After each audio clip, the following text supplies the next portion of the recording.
Chicken biryani, చికెన్లో వేసిన మాంసం ఇది. మళ్ళీ ఉల్లిగా చేశాను మెడ, చికెన్ మెడ బాగుంటుంది. డబుల్ బీన్స్ అని వీడియో పెట్టాను కదా నేను,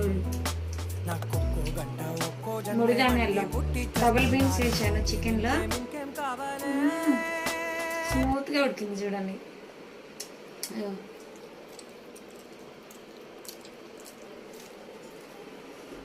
ఎముకల్లో అధికంగా బలం వస్తుంది తినడం వల్ల, కాల్షియం ఉంటుంది కాబట్టి. నాకు బిర్యానీ అంత ఇంట్రెస్ట్ ఉండదు, ఇంట్లో వాళ్ళ కోసం చేయడం.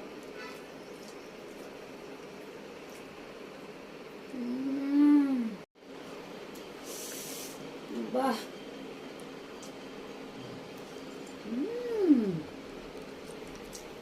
సూపర్గా ఉంది, రండి తిందాం. Okay bye.